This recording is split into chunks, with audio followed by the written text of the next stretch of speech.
Some miracles arrive not as gentle whispers, but as flames that burn away everything you thought you knew about the world. The morning mist clung to the cobblestone streets of Santa Esperanza like a prayer half-spoken, and Dr. Elena Vasquez stood before the charred remains of what had once been the village's most sacred statue. 3 days ago, during evening vespers, the Virgin Mary had burst into flames, not from candles or electrical fault, but from within the marble itself. The locals whispered of miracles. Elena whispered of chemical reactions and fraud. She'd built her career on facts, not faith.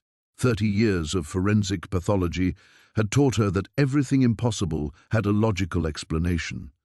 Bodies don't spontaneously combust. Marble doesn't burn from the inside. And ashes certainly don't heal stage 4 cancer. But as she knelt beside the statue's base, running her gloved fingers over the mysterious handprint pressed into stone, harder than granite, Elena felt the familiar weight of her daughter's medical files in her briefcase.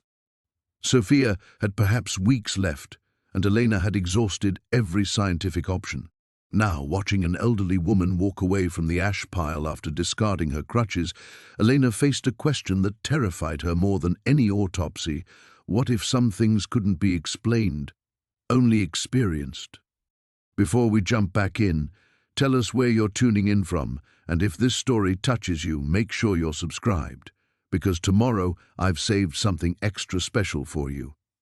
Elena watched the elderly woman disappear round a corner, her abandoned crutches lying beside the statue's remains like discarded bones. The rational part of her mind, the part that had dissected over 3,000 corpses and testified in countless courtrooms, catalogued possible explanations: psychosomatic healing, mass hysteria, elaborate hoax. But her hands trembled as she photographed the handprint, and she couldn't blame it entirely on the mountain chill. The print was impossibly deep, as if someone had pressed their palm into wet clay rather than solid stone.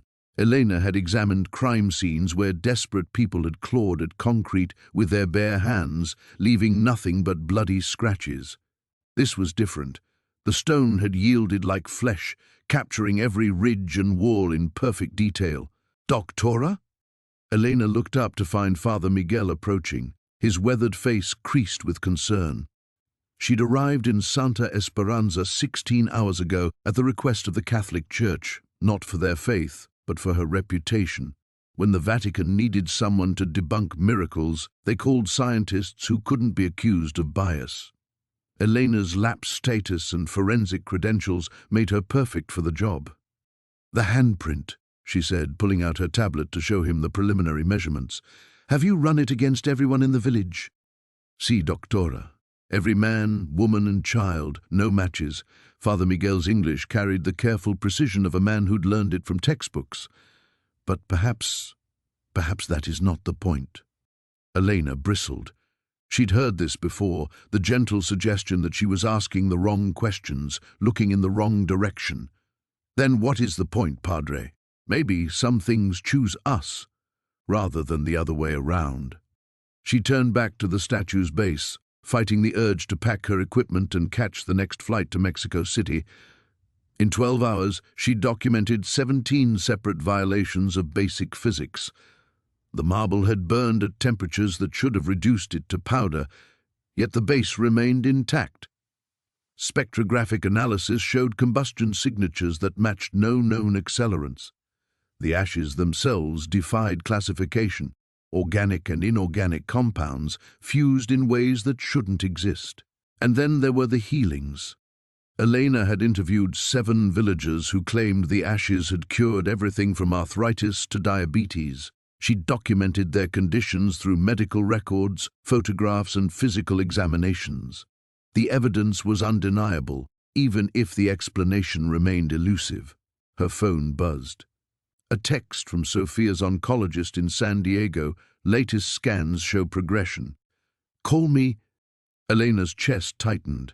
She'd known this trip to Mexico was a mistake, running toward impossibility while her daughter ran out of time. Sophia needed real medicine, not desperate prayers in mountain villages. Elena should be in California, fighting insurance companies and researching experimental treatments. not chasing ghost stories.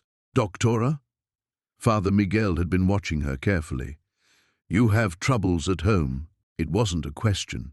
Elena wondered what her face had revealed. My daughter is sick. Ah, the priest nodded slowly. And you came here hoping we were all deluded fools. The honesty surprised her. I came here to do my job, which is to prove that miracles don't happen, which is to find the truth. Elena stood, brushing dust from her knees, whatever that might be, even if the truth frightens you. Elena met his gaze. In 30 years of forensic work, she'd learned to read people as carefully as evidence. Father Miguel wasn't trying to convert her or defend his faith.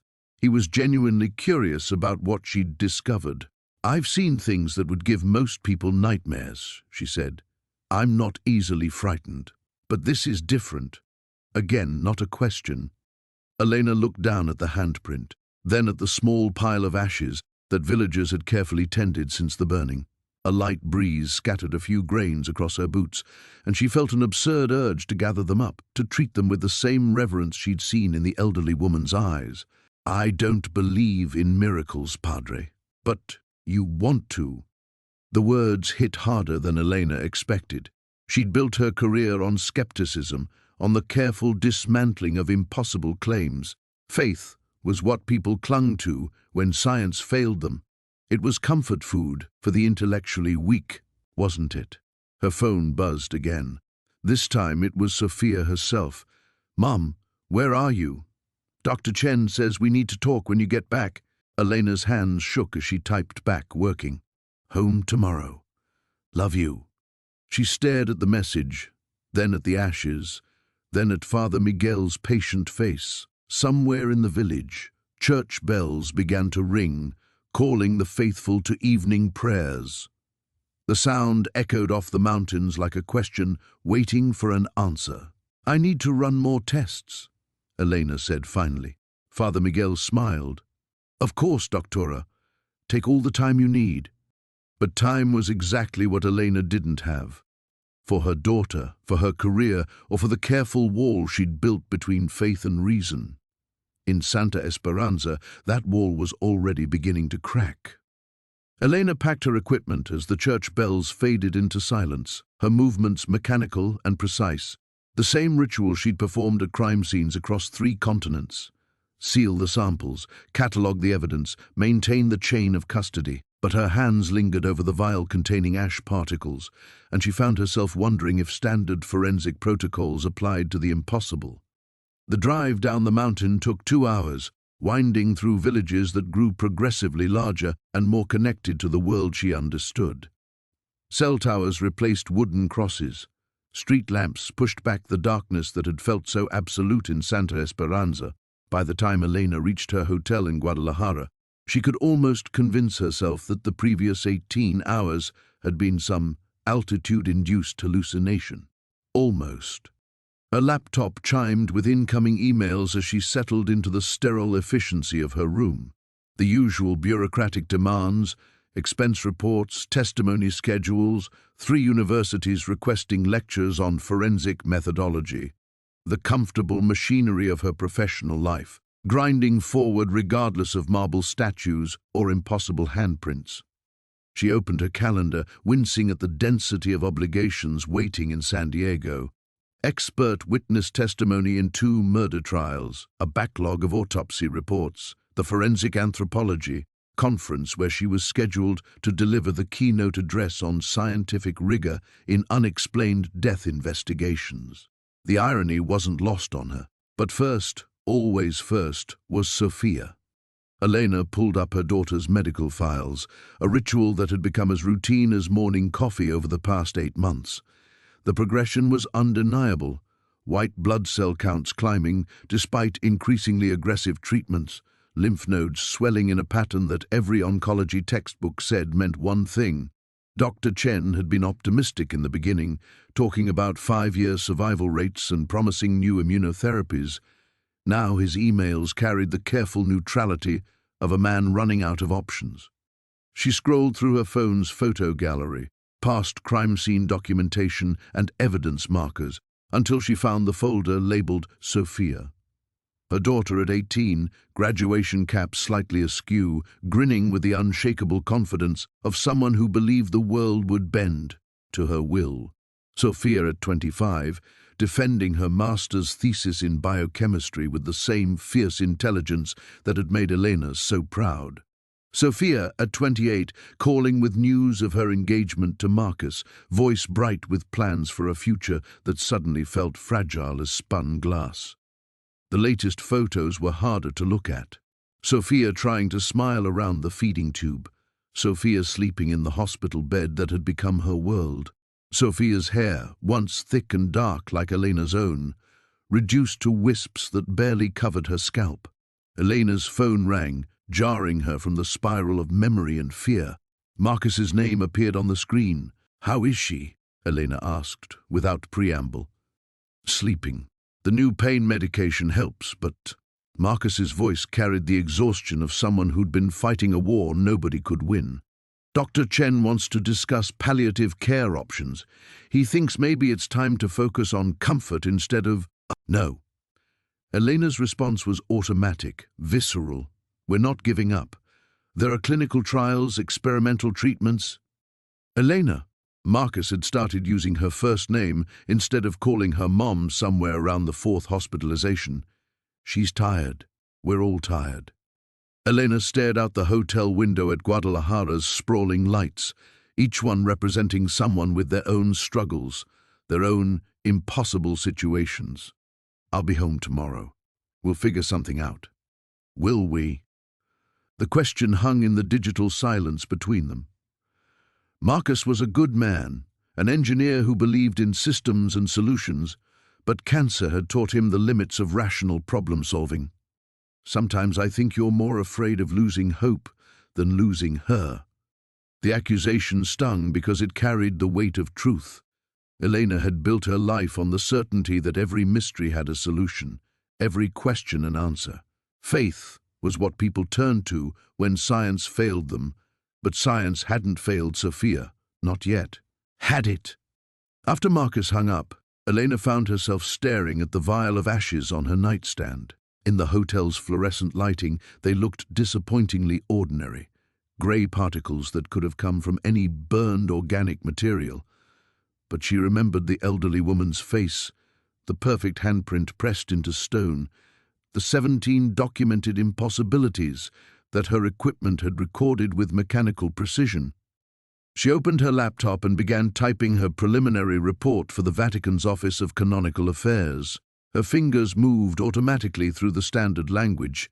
Initial observations, further testing required, no conclusive evidence of paranormal activity. The words felt like betrayals, small lies that accumulated into a larger deception. But what was the alternative? To write that she'd witnessed something that challenged every assumption of her professional life? To admit that, standing in that mountain church, she'd felt something shift inside her? Not just scientific curiosity, but genuine, desperate hope? Elena saved the document without sending it and closed the laptop. Tomorrow she would return to San Diego, to hospitals and test results and the careful management of terminal illness. Tonight, she would lie in a sterile hotel bed and try not to think about marble burning from the inside out, or handprints that matched no living person, or the possibility that some miracles might be real enough to matter. The ashes sat on her nightstand like an unanswered prayer. Elena's phone exploded with sound at 3:47 a.m., dragging her from restless dreams of burning stone and healing hands. The caller ID showed Marcus, and her blood turned to ice. He never called this late unless... "Elena, you need to get to the hospital, now." Marcus's voice was raw, stripped of its usual careful composure. "Sophia collapsed an hour ago. They're saying it might be time." The words hit her like physical blows. Elena was already moving, throwing clothes into a suitcase with hands that seemed to belong to someone else. What happened? Was she in pain? Did she... Internal bleeding. Her platelet count crashed. Marcus's voice broke. "Elena, she's asking for you." The phone slipped from Elena's fingers, clattering onto the tile floor beside the nightstand. She stared down at it, then at the vial of ashes that had somehow fallen as well, its contents scattered across the bathroom doorway like grey snow. No. Elena dropped to her knees, frantically trying to gather the particles with her bare hands. They clung to her palms, warm against her skin in a way that defied physics. How could ash hold heat after sitting in an air-conditioned room for hours? But she was beyond questioning impossibilities now. Sophia was dying 3,000 miles away, and Elena was kneeling on a hotel bathroom floor, weeping over the remains of a burned statue. Her laptop chimed with an incoming email. Dr. Chen's name appeared on the screen, and Elena's chest tightened with a familiar dread. She'd received enough of these messages over the past 8 months to recognize the careful language of a doctor preparing families for the worst. But this time, something was different. The subject line read, "Urgent, unexpected development." Elena opened the message with trembling fingers. "Elena, Sophia's condition has taken an unusual turn. Her white blood cell count has dropped significantly in the past 2 hours, and we're seeing cellular activity that doesn't match her previous patterns. I need you to review these results immediately. There may be treatment options we haven't considered. Please call as soon as you receive this, Dr. Chen." Attached were lab results time-stamped just 40 minutes ago. Elena stared at the numbers, her forensic training warring with an impossible hope that clawed at her chest. Sophia's blood work showed markers that shouldn't exist. Aggressive tumor cells appearing to break down at the molecular level, healthy tissue regenerating at rates that violated everything Elena understood about cancer progression. The timestamp matched almost exactly with when Elena had spilled the ashes. Coincidence, her rational mind insisted. Correlation without causation. You're grasping at straws because you can't accept that your daughter is dying. But Elena's hands were still warm from touching the scattered particles, and she could hear Father Miguel's voice echoing in her memory. Maybe some things choose us, rather than the other way around. She gathered the remaining ashes into an evidence bag, old habits dying hard, and pulled up flight information on her phone. The next plane to San Diego wouldn't leave for 6 hours. 6 hours while Sophia lay in a hospital bed, asking for her mother who was chasing miracles in Mexican mountains instead of being where she belonged, unless the miracles were chasing her. Elena's phone rang again. This time it was Dr. Chen himself, calling at nearly 5 a.m. Pacific time. She answered on the first ring. "Dr. Vasquez? I apologize for the early hour, but I wanted to discuss Sophia's results before my morning rounds." Dr. Chen's voice carried a note Elena had never heard before, cautious excitement. "I've been practicing oncology for 23 years, and I've never seen cellular regeneration patterns like this. It's as if something is actively reversing the cancer's progression." "That's impossible," Elena whispered, but the words felt hollow. "Under normal circumstances, yes. But Sophia's case stopped being normal about 3 hours ago. Her pain levels have dropped dramatically. She's more alert than she's been in weeks, and her latest blood draw shows." Dr. Chen paused, as if struggling to believe his own words. "Elena, it shows no detectable cancer cells in her peripheral blood." Elena sank onto the hotel bed, clutching the phone like a lifeline. "What are you saying?" "I'm saying I need you in San Diego as soon as possible, because either our equipment is malfunctioning or your daughter is experiencing the most rapid remission in medical history." Elena stared at the evidence bag containing the ashes, then at her laptop screen showing flight schedules and impossible lab results. Everything she'd built her career on, scientific method, rational explanation, the careful dismantling of false hope, was crumbling around her like burned marble. She had a choice to make. Return to San Diego as the forensic pathologist she'd always been, ready to accept whatever explanation Dr. Chen's tests revealed, or return as something else, a mother who'd touched the impossible and found it warm against her palms, who'd witnessed 17 violations of physics and chosen to believe.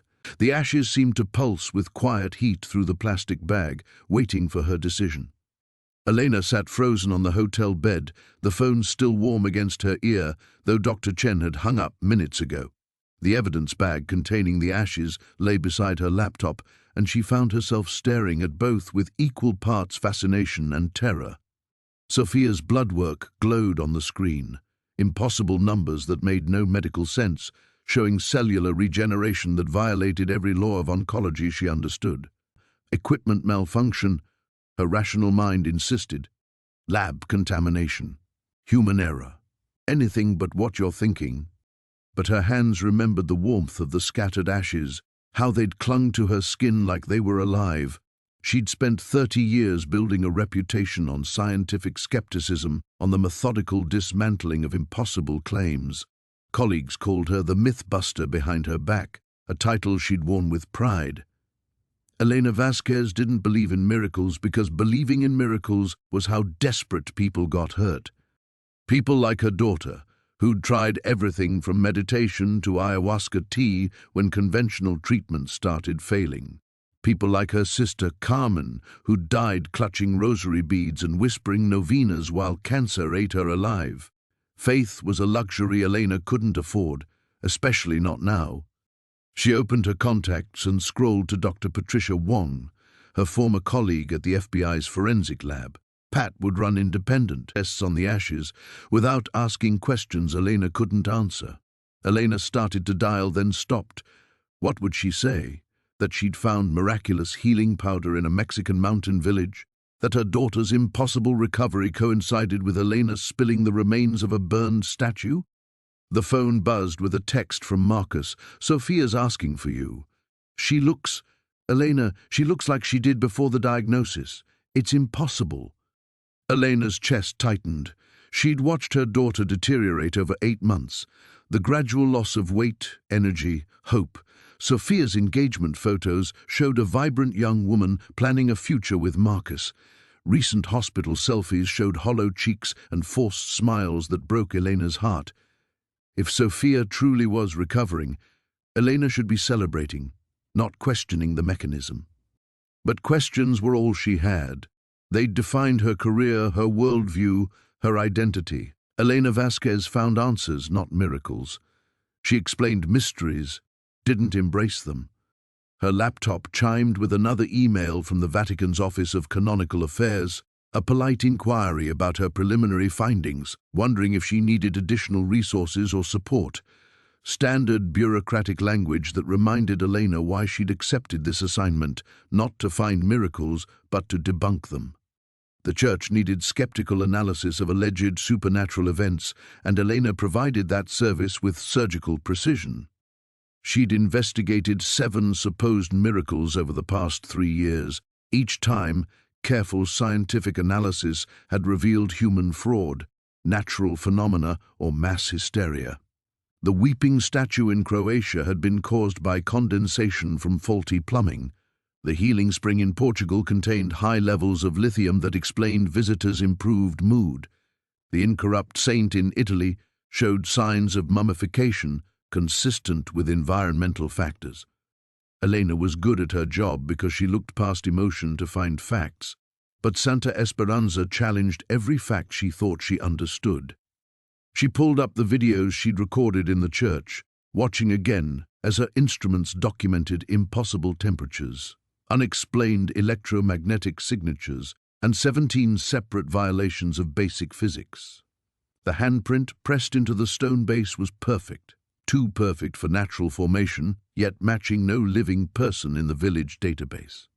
And now Sophia was recovering with timing that defied coincidence. Elena stood and began pacing the cramped hotel room, her reflection caught in the dark window overlooking Guadalajara's sleeping streets. She looked older than her 52 years, grayed by decades of exposure to humanity's worst impulses. Crime scenes aged people in ways that showed in their eyes, in the careful distance they maintained from hope. Her phone rang. Sophia's name on the screen sent Elena's heart racing. "Mom?" Her daughter's voice was stronger than it had been in months. "Marcus said you're coming home." Mom, I feel good, really good. The doctors are running tests, but I think—" Sophia paused, and Elena could hear tears in her voice. "I think I'm going to be okay." Elena pressed her hand against the window, watching her breath fog the glass. "I'm catching the next flight. I'll be there in 8 hours. I love you, Mom. Whatever you're doing down there, whatever work thing kept you away, it doesn't matter. Just come home." After Sophia hung up, Elena sank back onto the bed and stared at the evidence bag. Inside, the ashes seemed to pulse with their own quiet light, though she knew that was impossible. Everything about this situation was impossible. She thought of Father Miguel's words, "Maybe some things choose us rather than the other way around." But Elena had built her life on choosing facts over faith, evidence over emotion. Now those foundations were cracking, and she wasn't sure what would remain if they crumbled entirely. The ashes waited patiently for her decision. Elena stared at the evidence bag for another long moment, then made her choice. She reached for her phone and dialed the airline, her voice steady as she cancelled her morning flight to San Diego. The customer service representative's polite confusion about cancelling a ticket to rush home to a sick family member barely registered. Elena was already moving, repacking her equipment cases with the methodical precision of someone crossing a line they couldn't uncross.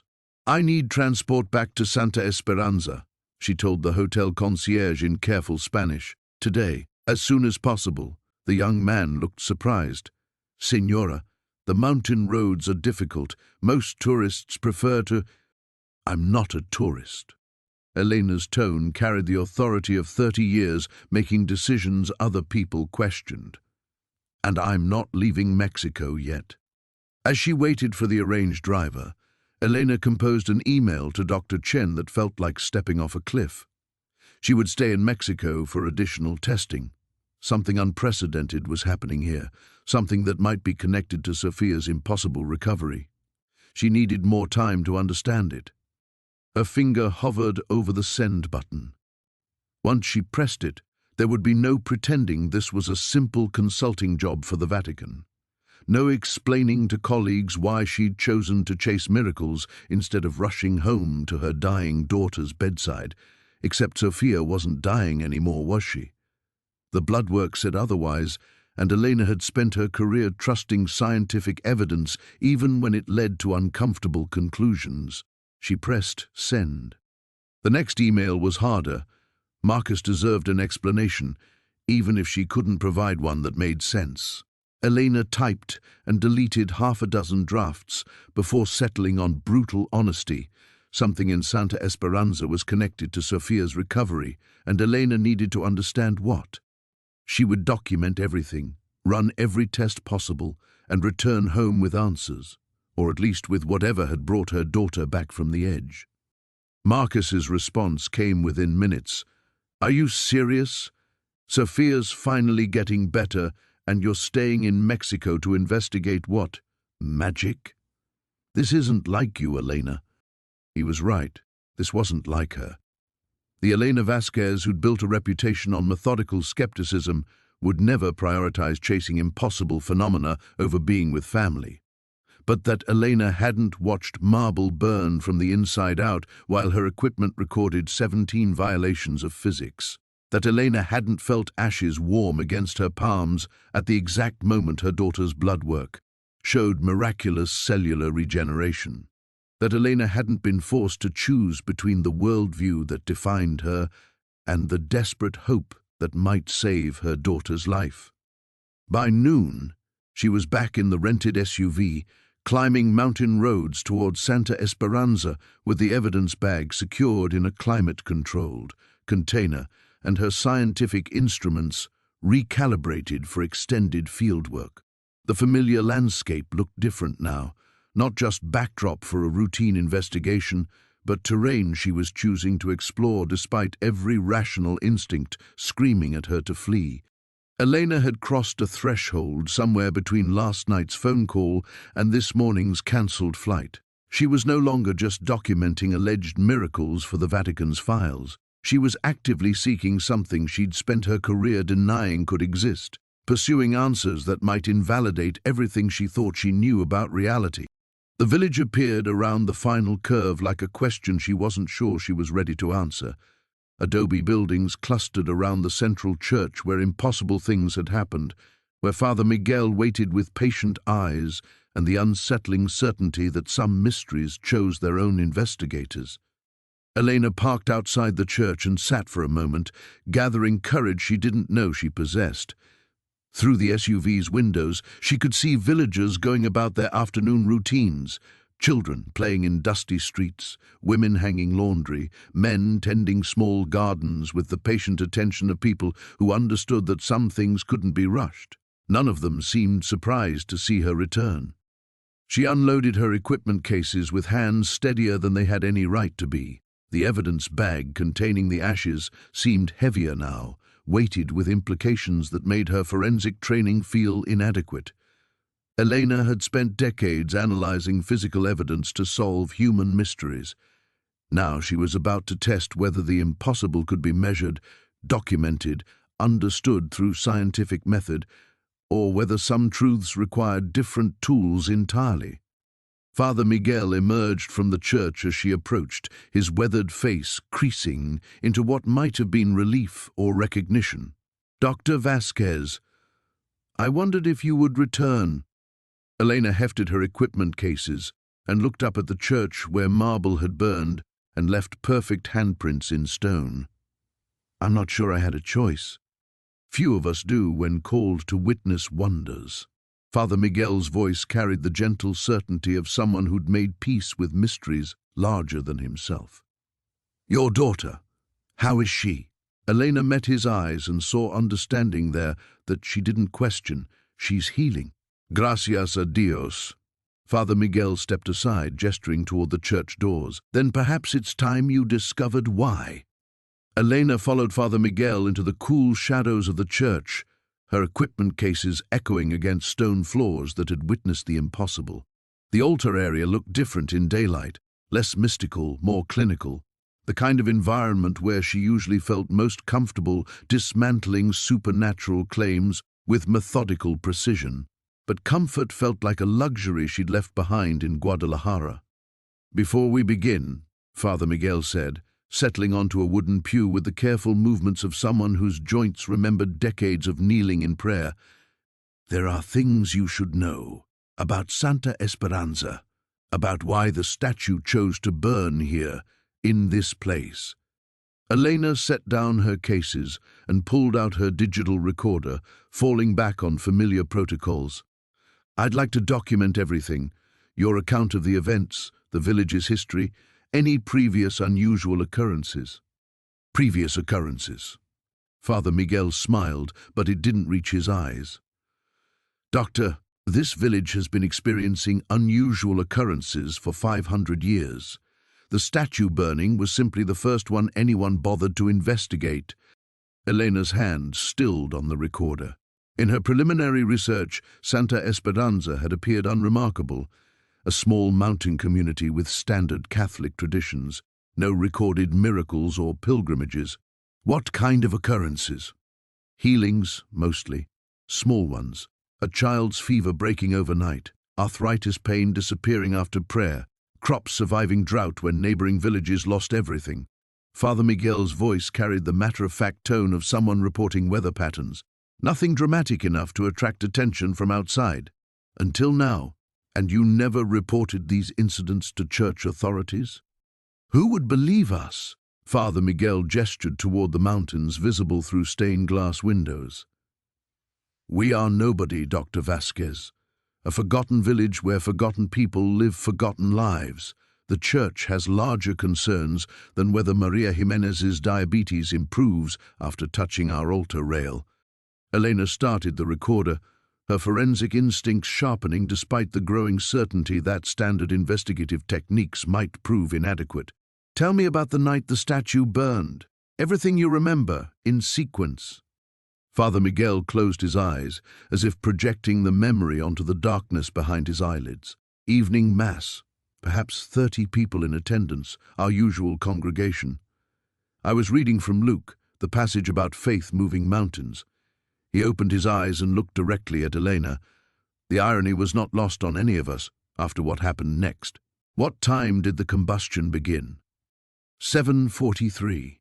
The precision of his answer surprised Elena.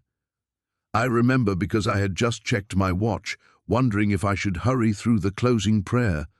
Old habits, even priests sometimes think about dinner. Father Miguel's expression grew solemn. Then Isabella Moreno, sitting in the third pew, gasped and pointed toward the altar. The Virgin's face was glowing. Elena made notes, trying to maintain clinical objectivity while recording details that challenged every assumption about spontaneous combustion. Glowing how? Could you describe the light? Like sunset reflecting off water, golden but alive somehow, moving. Father Miguel stood and walked toward the altar where the pedestal remained, its surface still bearing the impossible handprint. The glow spread downward from her face to her hands, then through her entire form. The marble itself seemed to be generating light from within. How long did this phase last? Perhaps 30 seconds, long enough for everyone present to witness it, to whisper prayers or exclamations. Then, Father Miguel touched the handprint with reverent fingers. Then she began to burn. Elena followed him to the altar, pulling out her thermal imaging camera. I need to scan this area again, check for any residual heat signatures. Of course. Father Miguel stepped back, but his eyes remained fixed on the handprint. Doctor, may I ask you something? Go ahead. Your daughter's recovery. Do you believe it's connected to what happened here? Elena paused in calibrating her equipment, Father Miguel's question hitting closer to home than she'd expected. I don't know what I believe anymore. That's honest, at least. Father Miguel settled back onto the front pew, watching Elena work with patient attention. In my experience, the most profound faith often begins with admitting we don't understand. I'm a scientist, Father. I deal in evidence, not faith. And what does the evidence tell you about your daughter's condition? Elena's hands tightened on the thermal camera, the question she'd been avoiding since receiving Dr. Chen's impossible results. The evidence tells me that cellular regeneration at Sophia's documented rate violates everything we know about cancer biology. Yet it's happening. Elena began scanning the altar area, watching heat patterns appear on her camera's display, which means either our understanding of cancer biology is incomplete or something beyond biology is involved. The thermal readings showed anomalous heat concentrations around the handprint, not dramatic, but consistent with ongoing low-level energy emission. Elena framed the readings carefully, building a case she wasn't sure she wanted to win. Father Miguel, she said without looking up from her equipment, I think I need to meet some of those people who've experienced healings here. I thought you might. His voice carried satisfaction and something else, relief perhaps. They've been waiting. Elena lowered her thermal camera, the weight of Father Miguel's words settling around her like the church's cool shadows. Waiting for what exactly? For someone who might understand what they've experienced. Someone who could explain it in ways that make sense to the outside world.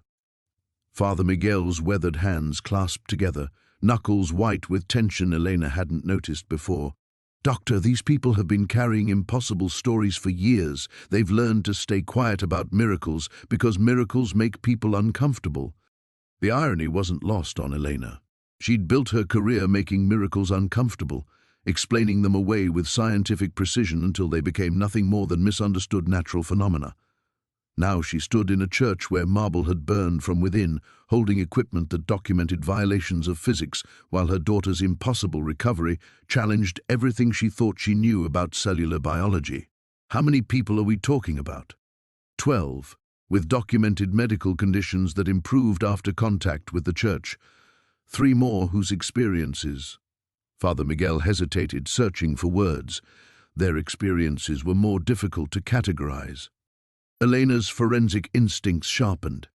Difficult to categorize usually meant witnesses whose accounts contradicted physical evidence or contained elements that suggested psychological factors. But those same instincts felt inadequate here, like using a thermometer to measure gravity. I'll need medical records. documentation of their conditions before and after, any photographs, hospital reports, physicians' statements. Of course, though you should know, most of these people avoid doctors when possible. Poverty, distrust of outsiders, cultural factors, what documentation exists is limited. Elena nodded, familiar with the challenges of investigating alleged miracles in communities where formal medical care was scarce. It made her job easier, usually. Fewer credible records meant fewer claims she had to systematically debunk. But now that same absence of documentation felt like an obstacle rather than an advantage. Her phone buzzed with a text from Marcus. "Sophia's asking for you. Her energy levels are incredible. Doctors want to run more tests, but she insists she feels completely normal. When are you coming home?" The question hit Elena like a physical blow. Sophia was recovering, possibly experiencing the very phenomenon Elena had spent 3 years helping the Vatican explain away. Her daughter needed her, wanted her presence during what might be a miraculous healing, and Elena was choosing to stay in Mexico, chasing evidence of miracles she wasn't sure she believed in. Father Miguel must have noticed her expression. Difficult news. "My daughter, she's—" Elena struggled to find words that wouldn't sound insane when spoken aloud. "She's recovering faster than her doctors thought possible. They can't explain it. And you think her recovery is connected to what happened here?" It wasn't a question. Father Miguel spoke with the certainty of someone who'd witnessed enough impossible things to recognize the patterns that connected them. Elena found his certainty both comforting and terrifying. The timing suggests a correlation. Sophia's blood work began showing improvement within hours of the statue burning. Cellular regeneration rates that should take months are happening in days. Elena looked down at her equipment, instruments designed to measure objective reality that seemed increasingly inadequate for her current circumstances. As a scientist, I have to consider all possible explanations. Even miraculous ones? Especially miraculous ones. Because if I'm wrong about this, if I dismiss something real because it doesn't fit my worldview, I might be dismissing Sophia's only chance. The admission hung between them like a confession. Elena had spent decades building professional credibility on her ability to explain away the unexplainable.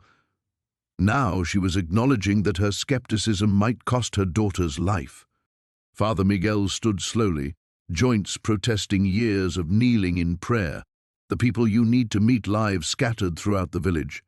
Some are afraid to speak about their experiences. Others have been waiting years for someone to listen. I can arrange meetings, but it will take time. How much time? 2 days, perhaps 3. Long enough for word to spread that you're here to listen rather than dismiss. Long enough for them to decide whether they trust you. Elena calculated quickly. Sophia's doctors would want comprehensive testing, which could take days to complete.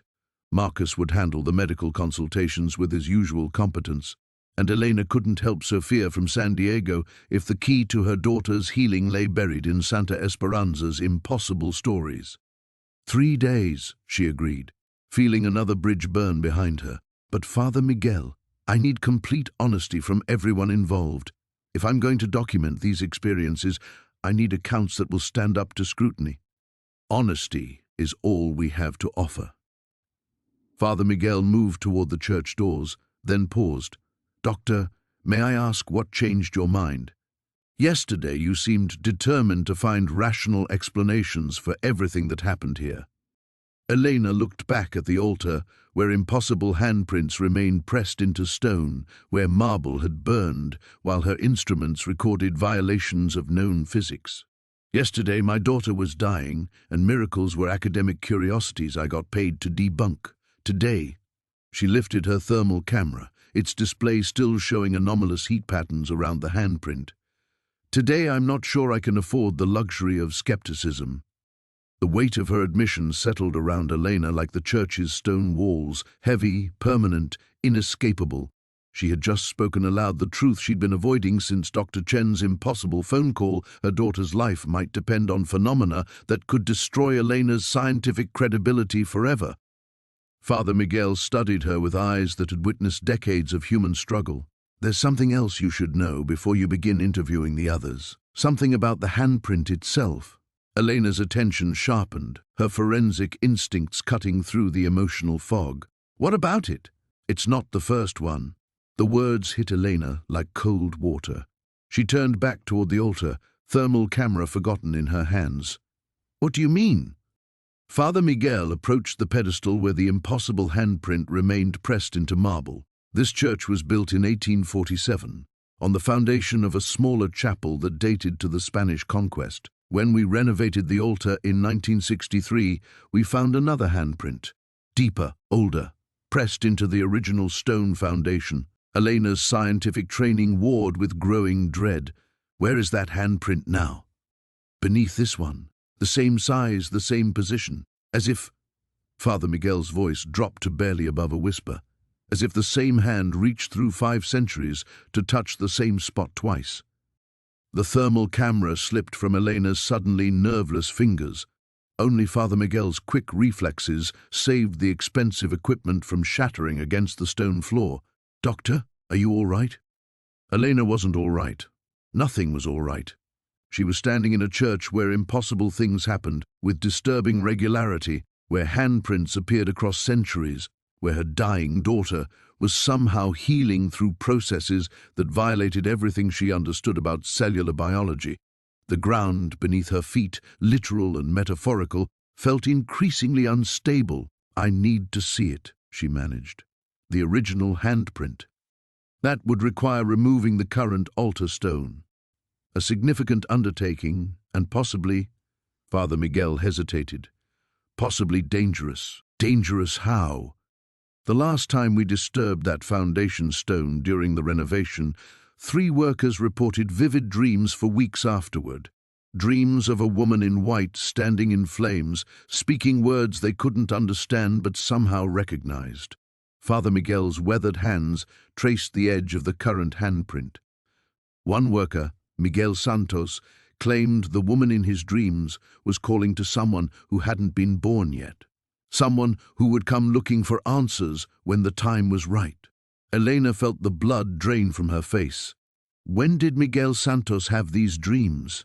1963. He died 2 years ago, but his daughter lives here still. She might speak with you if you ask properly. The implications crashed over Elena like a wave.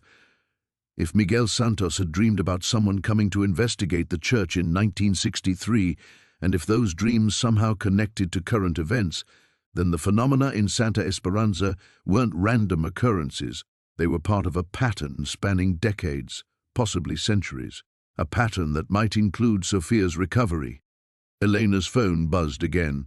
Another text from Marcus. "Elena, you need to know, Sophia's doctors want to publish her case. They're calling it unprecedented cellular regeneration. The media will hear about this soon." The words blurred as Elena read them. Media attention meant scrutiny, questions about what had triggered Sophia's recovery, investigations that might lead back to Santa Esperanza. Elena's professional reputation would be examined alongside her daughter's impossible healing. Every skeptical investigation she'd conducted for the Vatican would be viewed through the lens of personal bias. Unless she could provide scientific documentation of what was happening here, evidence that would support rather than undermine Sophia's recovery. Father Miguel seemed to read her thoughts. "You're afraid."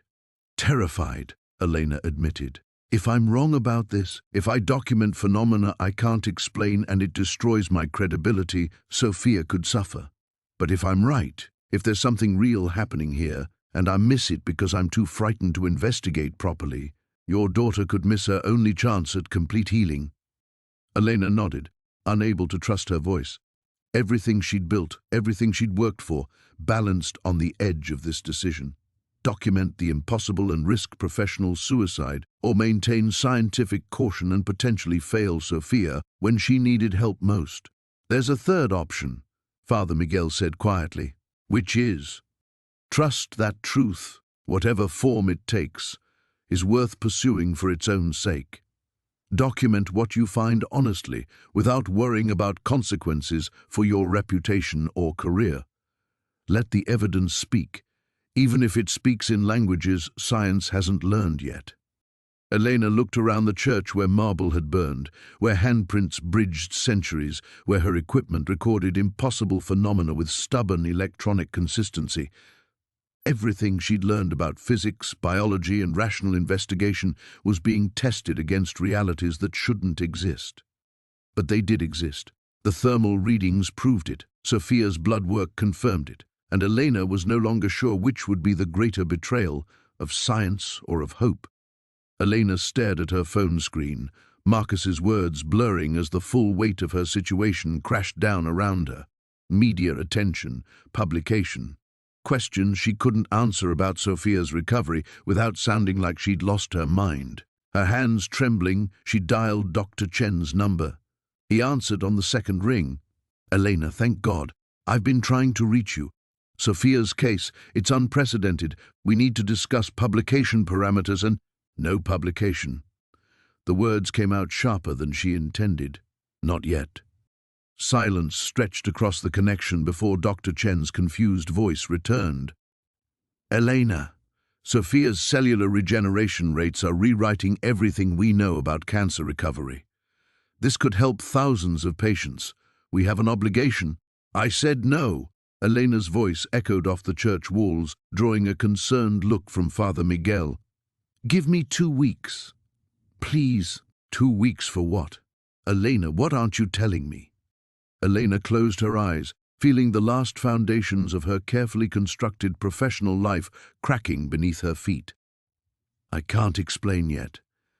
But if you publish now, if the media gets involved before I understand what's happening, it could jeopardize Sophia's recovery. That's impossible. Her cellular regeneration is accelerating on its own. Whatever triggered it has already—" The line went dead. Elena stared at her phone in horror. No signal. In the mountains of Mexico, at the worst possible moment, technology had abandoned her just like everything else. "Doctor?" Father Miguel's voice seemed to come from very far away. "What's wrong?" Elena tried calling back. Nothing. Her phone showed full battery but no cellular towers. Impossible. She'd had signal minutes ago. "I need to get to town. Find a landline or better cell coverage. My daughter's doctors want to publish her case study, and if the media—" "Doctor, please, sit down. You're pale as altar cloth." Elena ignored him, rushing toward the church doors. Outside, the afternoon sun felt too bright, the mountain air too thin. Her rental car sat where she'd left it, but when she turned the key, nothing happened. The engine didn't even turn over. "No, no, no." Elena popped the hood, staring at an engine she didn't understand. Everything looked normal, but normal had stopped meaning anything since she'd arrived in Santa Esperanza. Father Miguel appeared beside her, breathing hard from hurrying. "The Morales boy in town is good with engines. I could send word—" "I don't have time." Elena pulled out her satellite phone, her backup communication device that had never failed her in 15 years of international investigations. Dead battery. Impossible, she'd charged it fully that morning. The realization hit her like a physical blow. Every piece of technology that could connect her to the outside world had failed simultaneously. Not mechanical failure, something else, something that didn't want her to leave. "Father Miguel." Elena's voice came out barely above a whisper. "Is there any other way out of the village? Any other vehicles?" "The mail truck comes Tuesdays and Fridays. Today is Wednesday." Father Miguel's expression grew troubled. "Doctor, perhaps this is a sign that—" "That what?" "That I should stay here while my daughter's case gets splashed across medical journals and news networks without any context. While reporters start asking questions about what triggered her impossible recovery." Elena felt hysteria creeping into her voice. "Do you know what happens when the media decides a miracle occurred without scientific documentation? People get destroyed, careers end, and Sophia—" Elena's legs gave out. She found herself sitting on the church steps, head in her hands, while the magnitude of her failure crashed over her. She'd tried to balance faith and science, tried to pursue truth without sacrificing her daughter's future. Instead, she'd accomplished nothing. Sophia would be thrust into media spotlight as an unexplained medical phenomenon.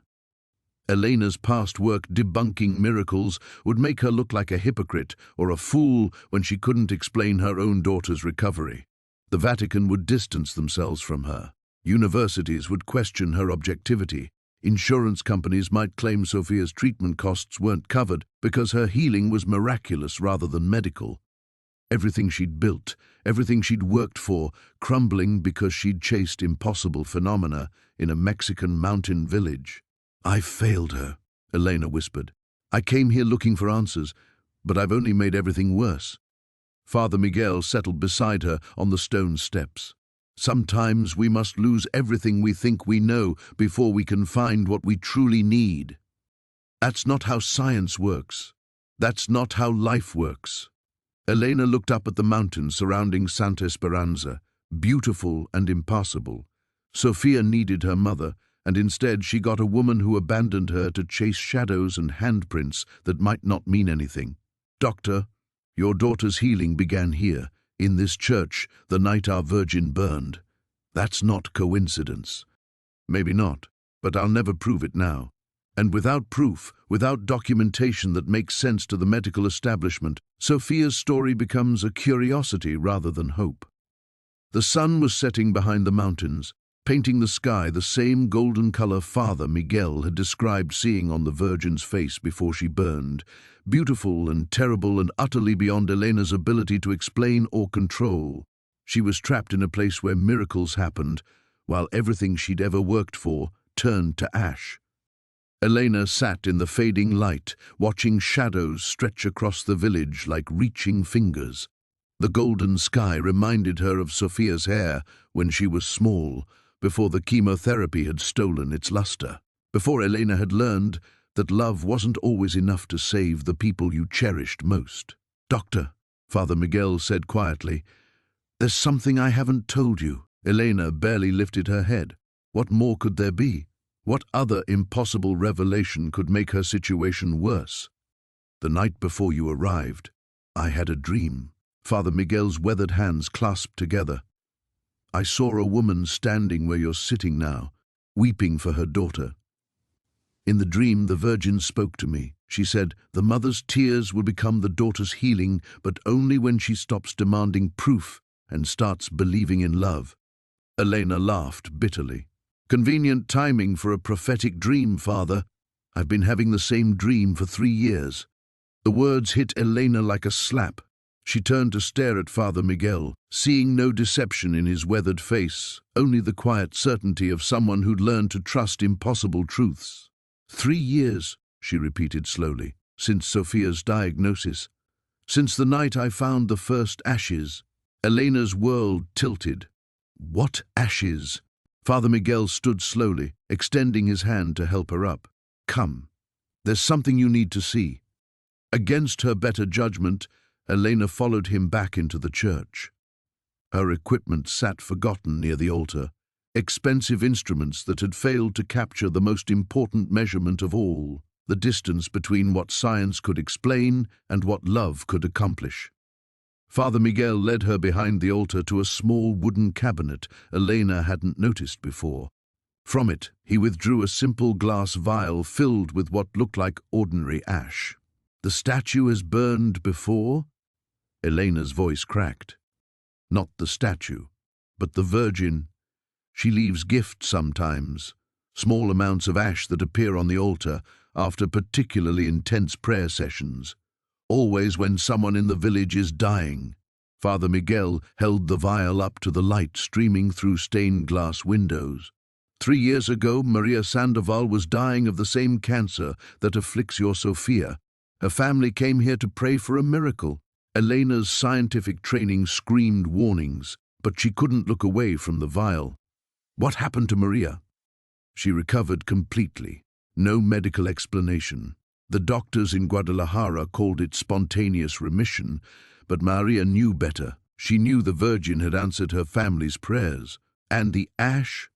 We found it on the altar the morning after her healing, just as we found it 6 other times over the past decade, always connected to someone's recovery from terminal illness."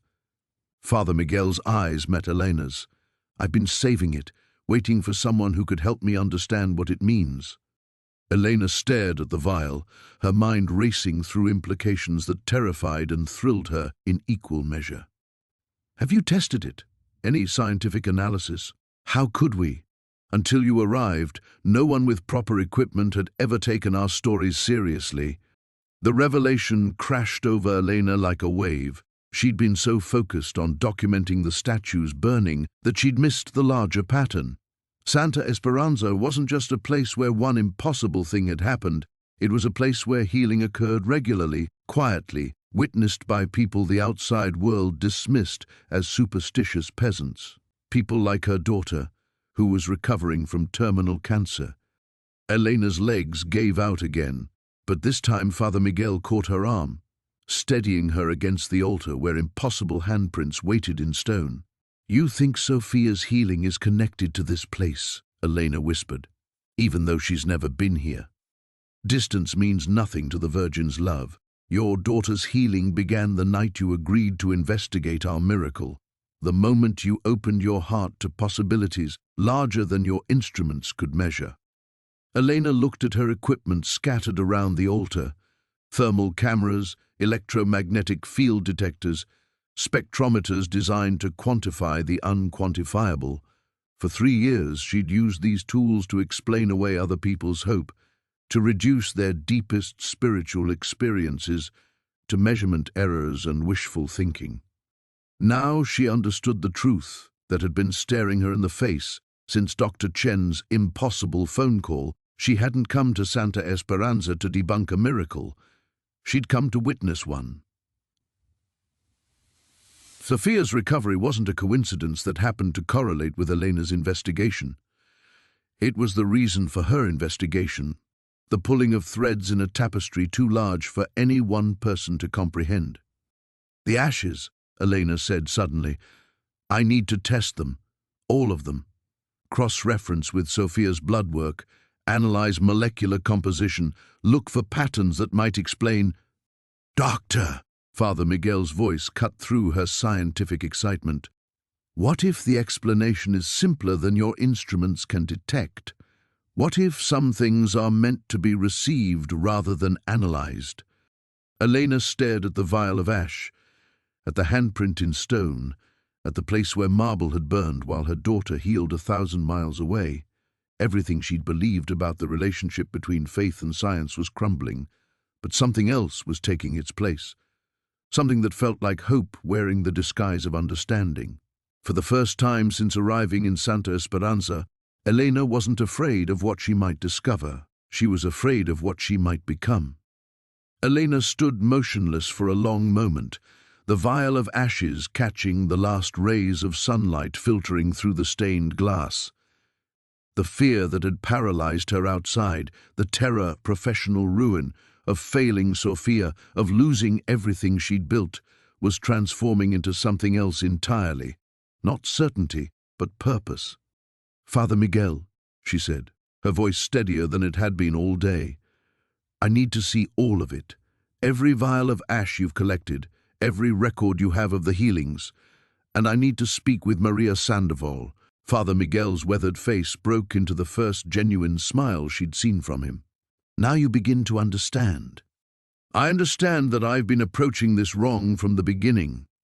Elena carefully took the vial from his hands, examining it with new eyes.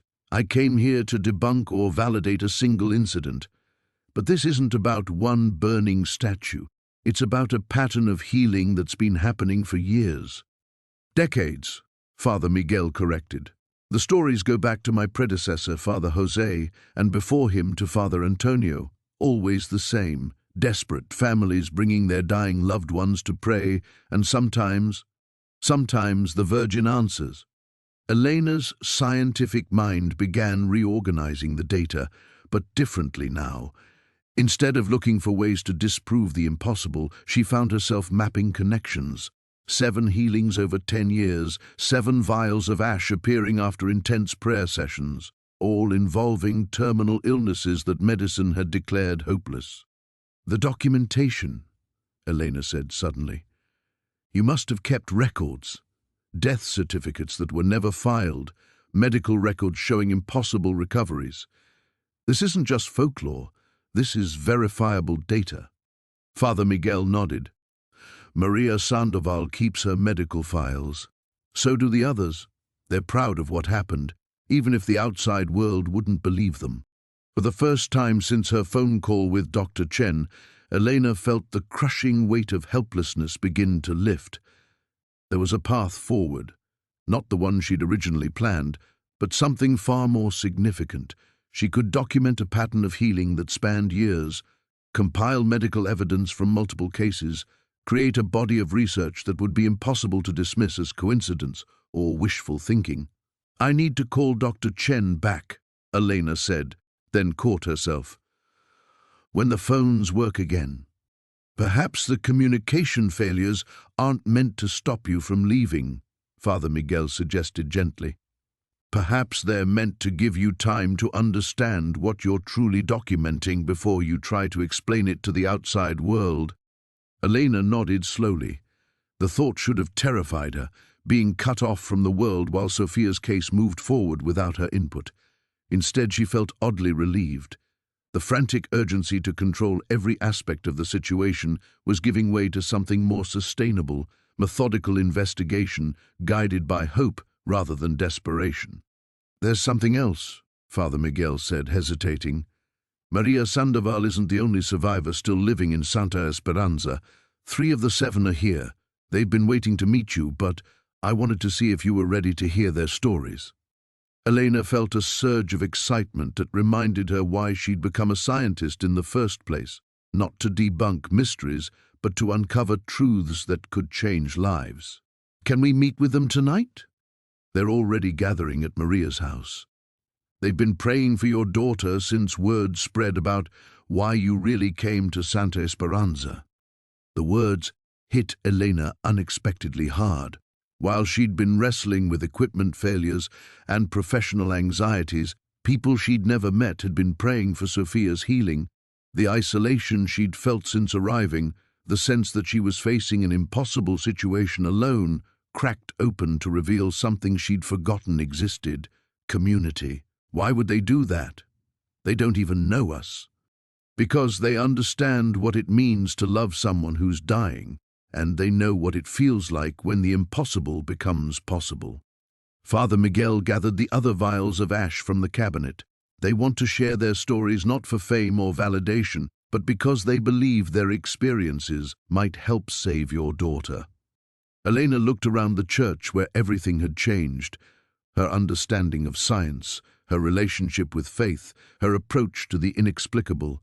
The equipment she'd brought to document phenomena now seemed like tools for a different kind of investigation entirely.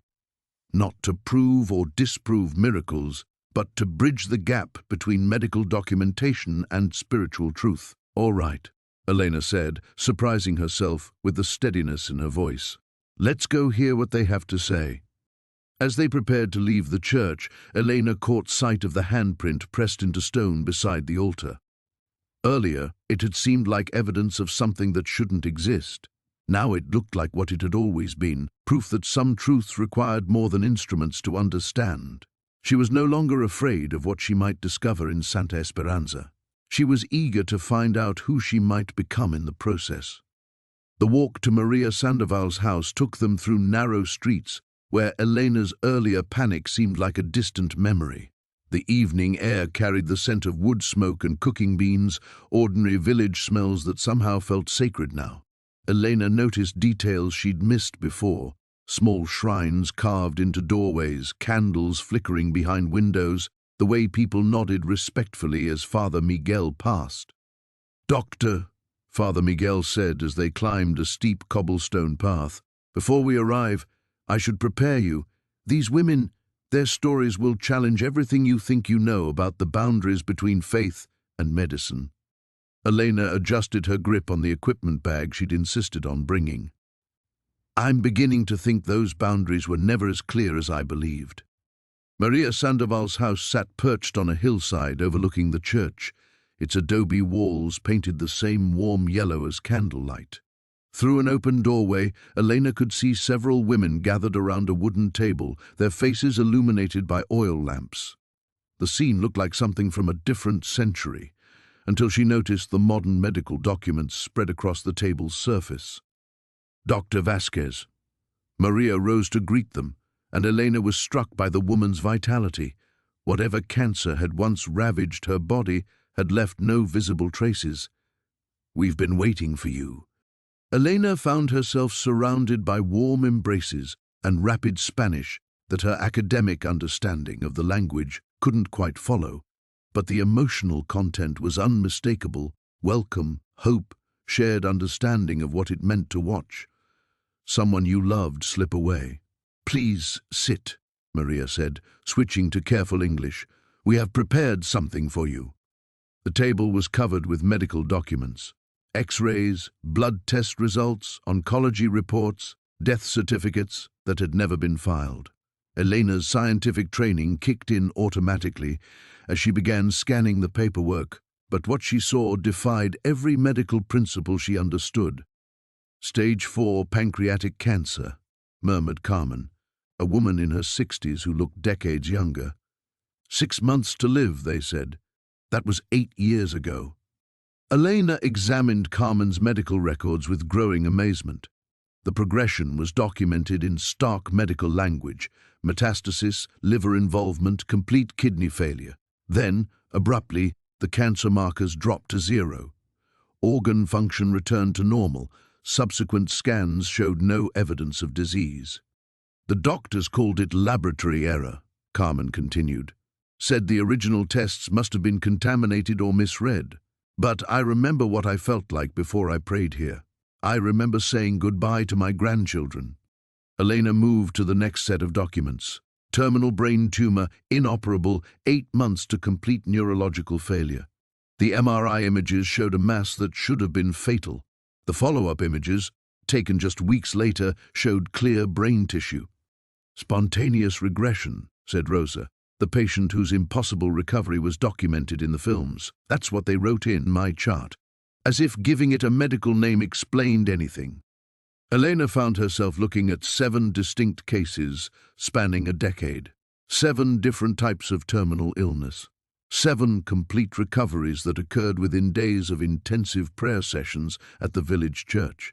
7 vials of ash that appeared mysteriously on the altar afterward. But it was the 8th case file that made Elena's hands tremble. "This is Sophia's blood work," she whispered, staring at recent lab results that couldn't possibly exist in this remote village. "How did you get this?" Maria smiled gently. "Father Miguel has many connections throughout Mexico. When we heard about your daughter, we asked friends in medical facilities to share her progress. We've been following her recovery, adding our prayers to whatever force began healing her."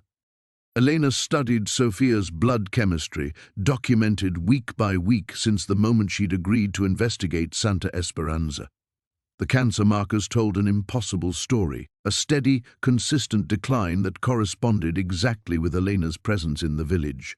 Not the erratic pattern typical of chemotherapy response, but something smoother, more purposeful. "You see it now," Father Miguel said quietly. "Your daughter's healing isn't separate from what happens here. It's part of the same pattern." Elena felt the final pieces of her old worldview crumbling. She'd spent 3 years explaining away other people's miracles, reducing their most profound spiritual experiences to measurement errors and coincidences. But faced with documented evidence spanning years, with Sophia's recovery following the exact same timeline as 7 previous healings, denial became impossible. "I need to document everything," Elena said, her voice thick with emotion. "Cross-reference the dates, analyze the ash samples, compile a comprehensive case study that shows the pattern." "Yes," Maria agreed, "but not for the reasons you originally intended." Elena looked up from the medical records, meeting the eyes of women who'd faced death and found healing in a place the outside world would never believe could offer hope. "Then why?" "Because other mothers will come looking for what you found here. And they'll need someone who understands both faith and science to help them navigate the space between the two." Elena realized she wasn't just documenting phenomena anymore. She was preparing to become something she'd never imagined, a bridge between worlds that had always seemed incompatible. The final confrontation wouldn't be with skeptics or believers. It would be with the woman she used to be. Elena sat surrounded by impossible medical records, staring at the evidence of her daughter's healing spread across Maria's wooden table. The comfortable certainty of her former life, where science and faith occupied separate, clearly defined territories, lay in ruins around her. But from those ruins, something new was demanding to be born. "There's something I need to tell all of you," Elena said, her voice cutting through the gentle murmur of Spanish conversation. "Before I can move forward, before I can become this bridge you're asking me to be, I need to confess what I've done." The room fell silent except for the flickering of oil lamps. Elena pulled out her phone, scrolling through 3 years of case files that suddenly felt like evidence of a profound betrayal. "For 3 years I've been debunking miracles, real miracles. Families brought me their stories of healing, their most sacred experiences, and I turned them into footnotes in medical journals. I explained away their hope, reduced their faith to measurement error and coincidence." Elena's hands shook as she showed them case after case. "I made a career out of destroying what you've been trying to preserve." Maria leaned forward, studying the phone screen. The Rodriguez family. Their son Miguel recovered from leukemia after visiting the shrine at Guanajuato. Elena nodded miserably. "I documented 17 separate laboratory contaminations that could have created false positive readings. Published a paper suggesting their miracle was nothing more than inadequate quality control at 3 different medical facilities." "The Morales girl," Rosa added quietly. "Brain tumor that disappeared after her grandmother's novena. Delayed immune response to an earlier viral infection," Elena recited from memory. "I spent 6 months proving that her tumor was probably misdiagnosed inflammation that resolved naturally." Each case, Elena confessed, struck her like a physical blow. Families who had experienced genuine healing, who had found hope in the darkest moments of their lives, and she had methodically dismantled their stories. She had turned miracles into medical footnotes, transformed sacred experiences into cautionary tales about the dangers of wishful thinking.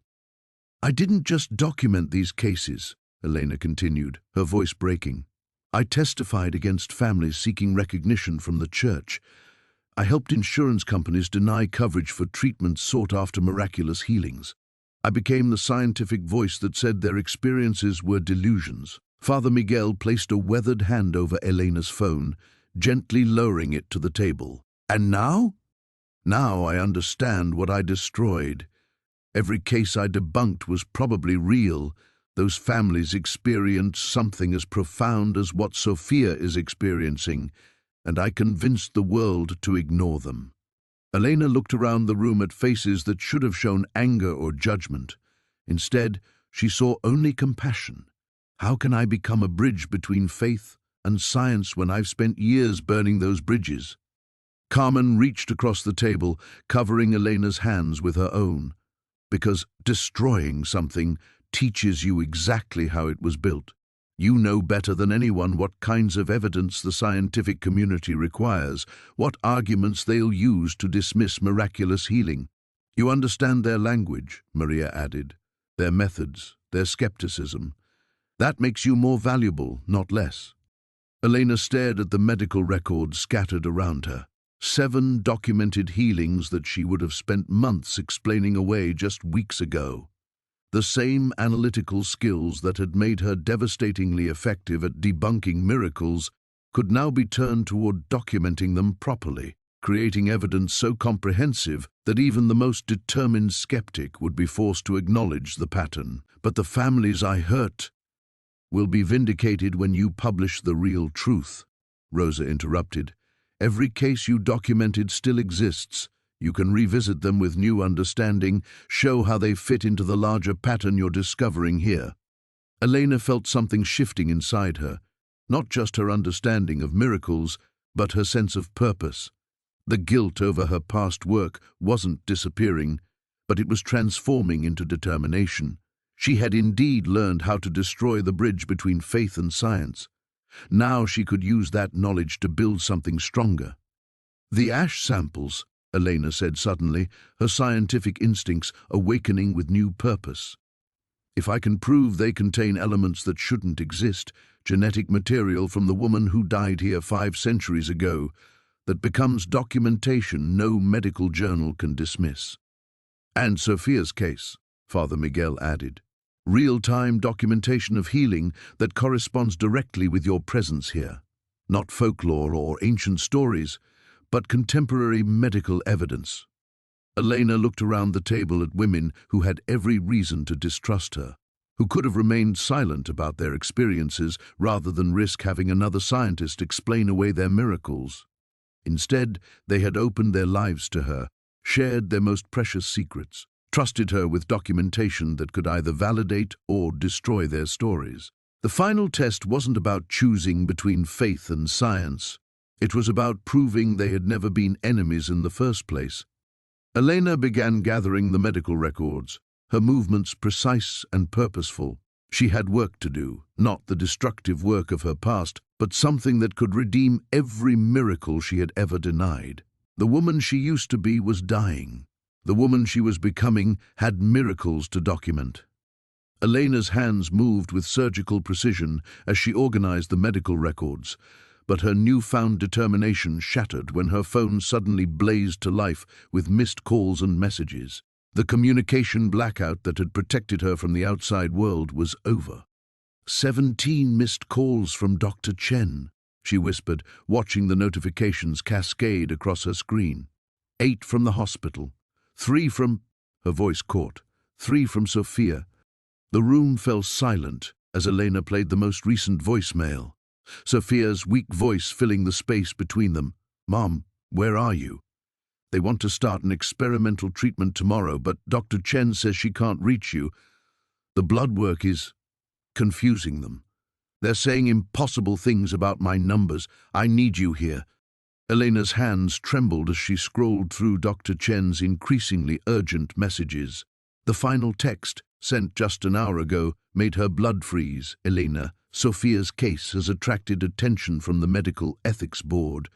Someone leaked information about unexplained healing coinciding with your absence. They're demanding immediate examination. If you're not here by tomorrow, they're classifying this as medical abandonment. I can't protect her anymore." "They know," Elena whispered, understanding flooding through her with horrible clarity. "Someone connected Sophia's recovery to my presence here." Father Miguel leaned forward. "What does that mean?" "It means they think I'm experimenting on my own daughter, withholding treatment while I investigate folk remedies in Mexico." Elena's voice cracked. "They could take custody, force treatments that might counteract whatever's healing her." Maria stood abruptly, moving to an old wooden chest in the corner of the room. "Then we stop hiding." "What are you doing?" "For 10 years, we've protected Santa Esperanza by keeping quiet about the healings. We've let the outside world believe this is just another poor mountain village with nothing to offer." Maria pulled out a thick folder, its edges worn from handling. "But your daughter needs more than our silence now." Elena watched in growing amazement as Maria spread the folder's contents across the table. Not just medical records, but photographs, testimonials, correspondence with doctors throughout Mexico who had quietly documented impossible recoveries. A decade of miracles, carefully preserved and meticulously organized. "Dr. Herrera in Mexico City," Maria explained, pointing to official letterhead. "He's been tracking patients who visited Santa Esperanza, 43 documented cases of complete recovery from terminal illness." "Dr. Rodriguez in Guadalajara," Carmen added, producing another file. "She's a former oncology resident who was healed here 12 years ago. She's been waiting for someone with your credentials to help her publish the research." Elena stared at a network of medical professionals who had been quietly documenting miracles for over a decade, waiting for the right moment to reveal their findings to the world. They had been building the very bridge between faith and science that she thought she needed to create. "You've been preparing for this," Elena breathed. "We've been preparing for you," Rosa corrected. Someone with the scientific standing to make the medical community listen, but also the personal investment to risk everything for the truth. Elena's phone rang, Dr. Chen calling again. This time, Elena answered. Elena, thank God. Where are you? Sophia's blood work is showing changes that are medically impossible. The ethics board thinks you've exposed her to experimental treatment without proper protocols. Dr. Chen, I need you to listen very carefully. I'm sending you documentation of 43 similar cases, all following the same recovery pattern as Sophia's. This isn't experimental treatment, it's a documented phenomenon that's been quietly observed for over a decade. Elena, you're not making sense. What documentation? What phenomenon? Elena looked around the room at faces that had been transformed by miracles, at women who had risked everything to preserve evidence the world wasn't ready to see. The old Elena would have tried to find a compromise, a way to protect her reputation while helping Sophia. But that woman had died somewhere between documenting impossible ashes and watching her daughter heal against all medical odds. I'm making perfect sense, Elena said, her voice steadying with absolute conviction. And I'm coming home to prove it. Sophia's healing isn't a mystery. It's the latest chapter in a story the medical community has been ignoring for years. Elena began photographing every document on the table, building a case that would either revolutionize medicine's understanding of unexplained healing or destroy her career completely. The confrontation she'd been avoiding was no longer with skeptics or believers. It was with a medical establishment that had trained her to deny the very miracle now saving her daughter's life. The woman she used to be would have hidden the evidence to protect herself. The woman she had become was about to weaponize it. Elena's finger hovered over the send button, her phone loaded with photographs of every impossible medical record, every documented miracle, every piece of evidence that could either vindicate her daughter's healing or destroy them both. The weight of the moment pressed down on her like the mountain air itself, thin, precious, and demanding careful breath. "Wait," she whispered, her hand trembling. The room fell silent except for the distant sound of evening prayers drifting from the church. "Before I do this, I need to understand what I'm sacrificing." Father Miguel studied her face in the lamplight. "What do you mean?" Elena set down her phone and walked to the window, looking out at the village where she'd found everything she thought she'd lost. "My entire career is built on scientific skepticism. 25 years of research, publications, peer review. If I send this documentation, if I claim that miracles are real and documentable, I'm not just challenging the medical establishment. I'm destroying every professional relationship I've ever built." She turned back to face the women who had trusted her with their most sacred secrets. "Dr. Chen will be forced to distance herself from me. The hospital will revoke my research privileges. Medical journals will blacklist my work. I'll never publish legitimate research again. But Sophia will be safe," Maria said gently. "Will she?" Elena's voice cracked with the question she'd been avoiding. "What happens when the Medical Ethics Board reviews my claims? When they demand to examine the ashes, to interview these families, to subject every miracle to laboratory analysis? What happens to Santa Esperanza when the world discovers what's been happening here?" Carmen stood slowly, her movements carrying the weight of someone who had faced impossible choices before. 10 years ago, I made my choice between my old life and the miracle that saved me. I was a biochemistry professor at Universidad Nacional, published researcher, respected scientist. Elena stared at her. "Was?" "When I tried to document my own healing, when I submitted the evidence of what happened here to my colleagues, they didn't just dismiss my findings, they questioned my mental fitness, suggested early-onset dementia, forced psychiatric evaluation." Carmen's voice carried no bitterness, only quiet strength. "I lost everything I thought defined me, but I found something more important. Truth that couldn't be measured in peer-review citations." Elena felt the room spinning around her as she understood the full scope of what was being asked. You're saying I have to choose between my scientific credibility and Sophia's life? No, Rosa interrupted, pulling out a document Elena hadn't seen before. We're saying you have to choose between the scientist you've been and the scientist you could become. The document was a research proposal, meticulously detailed, scientifically rigorous, and bearing the signatures of 12 medical professionals throughout Mexico. Elena scanned the abstract with growing amazement. Multi-institutional study of spontaneous remission in terminal illness cases, she read aloud. Correlation analysis between unexplained healing and environmental factors in rural Mexican communities. Principal investigator, Elena's breath caught, Dr. Elena Vasquez. We've been preparing this for 3 years, Father Miguel explained, waiting for someone with your credentials to lead legitimate research into documented miracles, not faith-based testimonials, but peer-reviewed scientific investigation. Elena studied the proposal with her trained eye. The methodology was sound, the sample size significant, the documentation comprehensive. This wasn't career suicide, it was career transformation. But the timeline, she realized, checking the dates. Sophia needs help now. This research would take years to complete, to publish, to gain acceptance. Maria smiled, producing one final document. That's why we also prepared this. Elena found herself looking at an emergency medical research exemption, filed with health authorities in both Mexico and the United States. Permission to administer documented healing substances under experimental protocols with full informed consent and medical supervision. Dr. Rodriguez in Guadalajara is prepared to admit Sophia to her facility immediately, Carmen explained. Legal administration of the ash as an experimental treatment while we complete the full research study.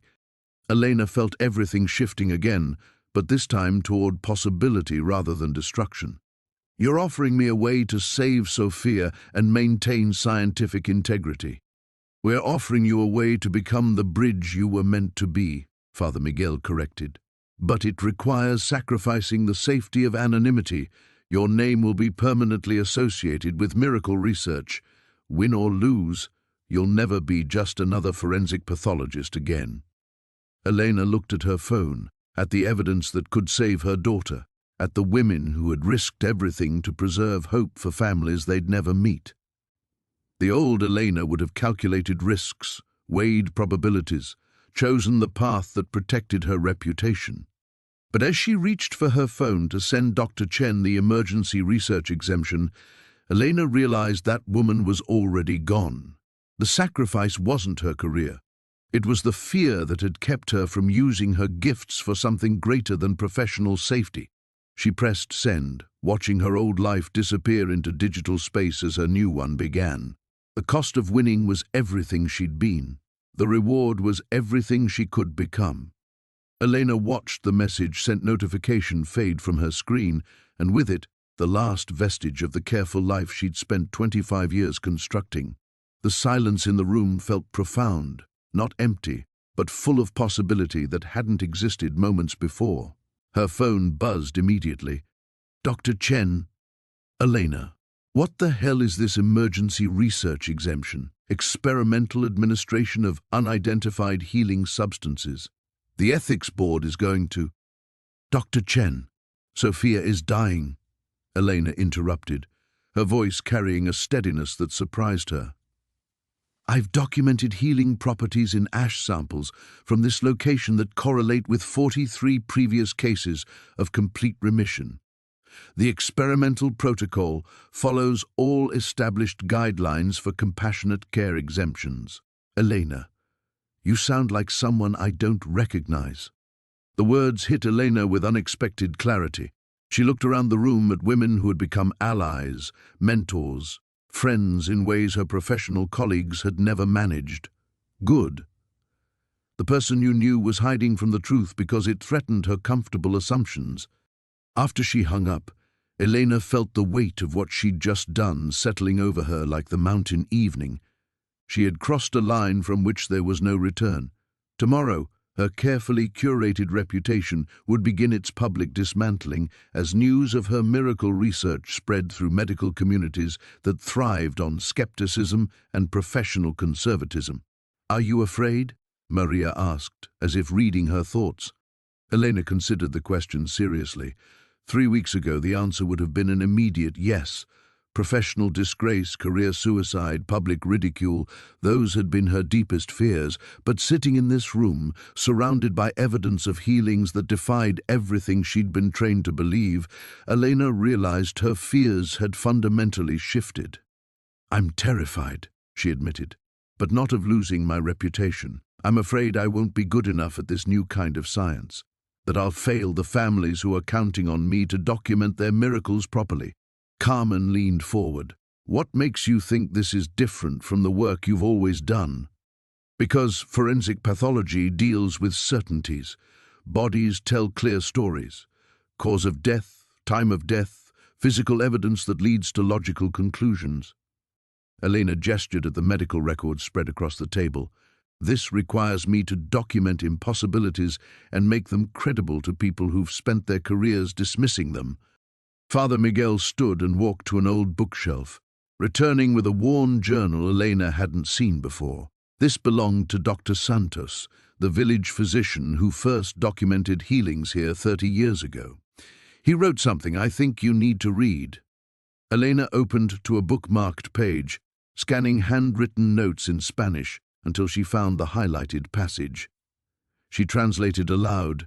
"The greatest scientific discoveries have always required researchers brave enough to document what shouldn't exist until they could prove why it does.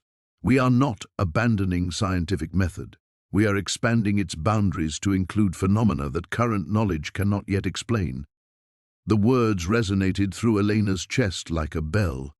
She had spent her career working within the safe boundaries of established science, but every breakthrough in medical history had required someone willing to venture beyond those limits. Heart transplants had once been impossible. Antibiotics had been dismissed as folk remedies. Even hand-washing in hospitals had been ridiculed by medical professionals who couldn't accept evidence that challenged their assumptions. Elena's phone buzzed with a text from Sophia. "Mom, Dr. Chen says you're coming home with some kind of experimental treatment. I trust you. Whatever you found, I know you found it for the right reasons." The absolute faith in her daughter's words broke something open in Elena's chest. Sophia trusted her to have made the right choice, even without understanding the full scope of what that choice entailed. Elena had risked everything on the belief that love and science could coexist, that miracles could be documented without being destroyed. "I need to go home," Elena said, beginning to gather the documentation that would either save Sophia or damn them both. "But I'm not leaving Santa Esperanza behind. This becomes a partnership between your village and my research capabilities." Rosa smiled. "We were hoping you'd say that." "Dr. Rodriguez is expecting your call tonight," Carmen added. "Sophia's admission paperwork is already prepared." Elena looked around the room one final time, memorizing faces that had taught her the difference between rigid skepticism and curious investigation. These women had shown her that faith and science weren't opposing forces, they were different languages describing the same search for truth. As she prepared to return to a world that would demand explanations for her transformation, Elena realized the most profound change hadn't been in her understanding of miracles. It had been in her understanding of herself. The forensic pathologist who had arrived in Santa Esperanza to debunk impossible claims was gone. The woman preparing to leave was ready to prove that impossible was simply another word for undiscovered. Elena's hands shook as she packed the sacred ash into a specially sealed container, each grain representing not just Sophia's hope for survival, but the complete transformation of everything she thought she knew about herself. The morning light streaming through the window felt different somehow, cleaner, more honest than the fluorescent hospital lighting that had defined her world for decades. The drive down the mountain felt like traveling between universes. With each mile, Elena watched Santa Esperanza disappear behind her while the familiar weight of her old life pressed closer. Her phone had been buzzing constantly. Dr. Chen, hospital administrators, colleagues who had heard whispers about her unusual research sabbatical. Each call represented another bridge she would have to either rebuild or burn completely. At Mexico City's airport, Elena sat in the departure lounge clutching the container of ash and the folder of documentation that would either vindicate everything or destroy her career within hours of her return. A young mother across from her was trying to comfort a sick child, and Elena found herself studying them with new eyes, not just seeing symptoms and potential diagnoses, but wondering what miracles might be possible if the medical community stopped dismissing what it couldn't immediately explain. The flight to Chicago felt endless. Elena spent the hours reviewing her notes, preparing for conversations that would challenge every professional relationship she had built. But as she reread Carmen's biochemical analysis of the ash, as she studied the medical records of 43 impossible recoveries, Elena felt something she hadn't experienced in years of careful research: absolute conviction. She wasn't returning home with theories or hypotheses, she was bringing proof. Dr. Chen met her at the airport, her expression caught between relief and concern. "Elena, I've never seen you look like this." "Like what?" "Like you've been through a war and somehow won." Elena considered this as they drove toward the hospital where Sophia waited. She had been through a war, against her own rigid assumptions, against the comfortable certainties that had kept her from seeing beyond the boundaries of established science. The woman who had left Chicago 3 weeks ago would have been terrified of the conversations waiting ahead. The woman returning felt only determination. The hospital's sterile corridors felt alien after weeks in Santa Esperanza. Elena found herself missing the warmth of adobe walls and the sound of evening prayers. But as she approached Sophia's room, she realized she wasn't leaving that world behind. She was bringing it forward into her old life. Sophia was sitting up in bed, looking stronger than Elena had seen her in months. The change was subtle but unmistakable: color in her cheeks, brightness in her eyes, something ineffable that spoke of healing already begun. "Mom," Sophia's voice carried wonder as Elena embraced her. "You look completely different." Elena pulled back to study her daughter's face. "Different how?" "Like you're not afraid anymore." The accuracy of the observation caught Elena off guard. Fear had been her constant companion for so long. Fear of Sophia's illness, fear of professional failure, fear of believing in anything that couldn't be proven in peer-reviewed journals. But sitting here with sacred ash in her bag and documentation of miracles in her briefcase, Elena realized Sophia was right. The fear hadn't disappeared. It had transformed into something useful. "I found something in Mexico," Elena said carefully. "Not just treatment for your illness, but evidence that healing works in ways we've never allowed ourselves to understand." Sophia studied her mother's face with the intuitive wisdom that illness sometimes brings. "You mean miracles?" Elena nodded, no longer flinching at the word. "I mean documented, repeatable, scientifically observable healing that we've been too proud to investigate properly." The reunion with her medical colleagues proved more challenging. Dr. Blackwood, the department head, listened to Elena's preliminary report with visible skepticism. "Elena, you're describing folk remedies and anecdotal evidence. This isn't the rigorous methodology I've come to expect from your research." "Because rigorous methodology has been failing families like mine for generations," Elena replied, spreading Carmen's biochemical analyses across the conference table. "Look at the data, David. Not with the assumption that it must be wrong because it challenges our training, but with the curiosity that made us become doctors in the first place." The evening news carried a brief story about the unusual experimental treatment being administered at Chicago General Hospital. Elena watched herself described as a respected forensic pathologist pursuing unconventional healing methods, knowing this was just the beginning of public scrutiny that would either validate her research or end her career. But as she sat beside Sophia's bed that night, watching her daughter's peaceful sleep and feeling the weight of sacred ash nearby, Elena understood that the most important return had already happened. She had come back to herself, not the careful, controlled professional she had constructed over decades, but the curious, fearless investigator who had first fallen in love with medicine's possibilities. The woman who had left for Mexico would have hidden from the controversy now surrounding her research. The woman who returned was ready to fight for every impossible healing yet to come. 3 months later, Elena stood before the International Medical Research Conference, watching a room of 500 physicians and researchers absorb data that would have seemed impossible to her just months ago. The PowerPoint slide behind her displayed Sophia's latest imaging results, clear, healthy, vibrant with life that conventional medicine had declared lost. Patient exhibits complete remission following experimental treatment with unidentified mineral compounds. Elena read from her prepared notes, but her eyes found Sophia in the audience, radiant in a way that transcended any clinical description. Biochemical markers indicate cellular regeneration at rates unprecedented in existing literature. The questions came rapidly, aggressively skeptical in the way Elena had once been. Dr. Harrison from Johns Hopkins stood first.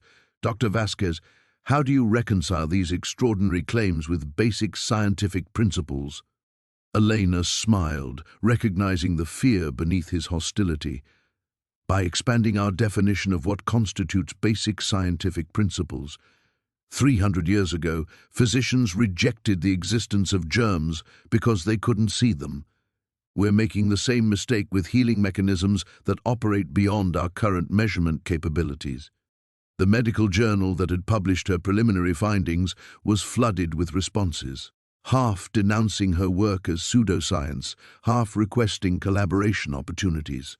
Elena read each critique carefully, not with the defensive anxiety of her former self, but with genuine curiosity about how to address legitimate scientific concerns while protecting the sacred knowledge entrusted to her.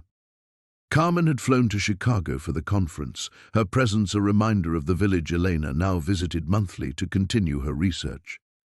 "They're afraid," Carmen observed as they walked through the conference center afterward, "not of being wrong, of being right. If your documentation proves accurate, it invalidates decades of assumptions about the limitations of healing." Elena nodded, understanding that fear intimately. 6 months ago, I would have been the loudest voice opposing this research. What changed? I stopped choosing professional safety over truth. The research foundation Elena had established operated out of a small office adjacent to her forensic pathology lab. The irony wasn't lost on her.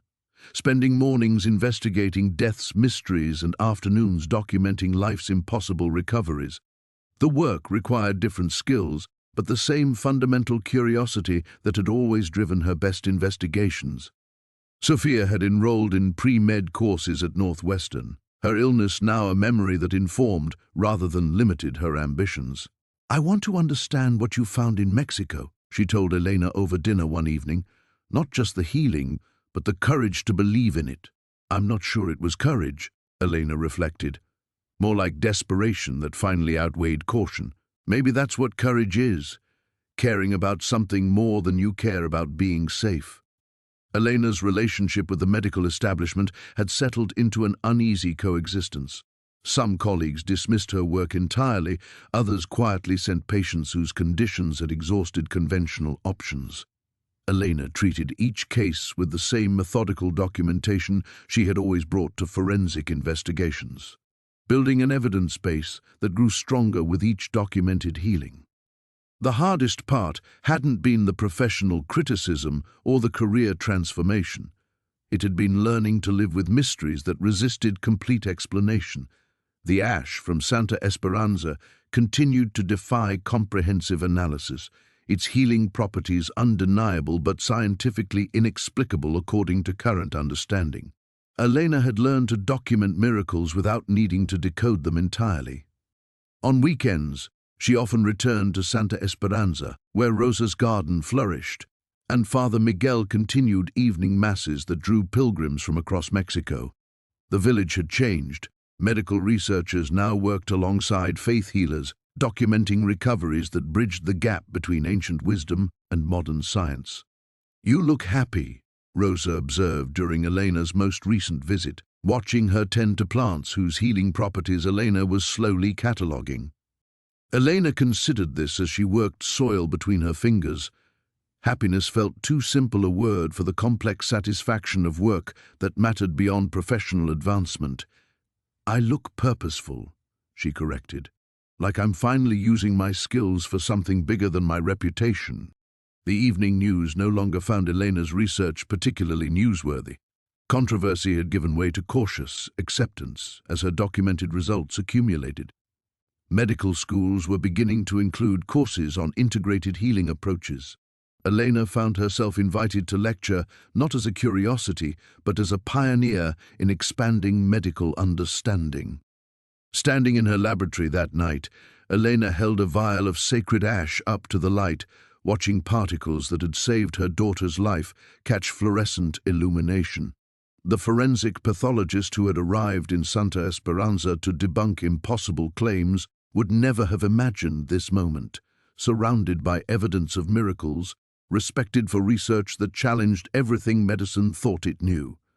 But as Elena sealed the vial and prepared documentation for tomorrow's patient consultations, she realized the most profound transformation hadn't been professional. It had been personal. She had become someone who chose love over fear, truth over safety, possibility over limitation. The woman who had once hidden behind scientific certainty had learned to find strength in documented mysteries. And in that transformation, Elena had discovered that the greatest healing of all had been her own.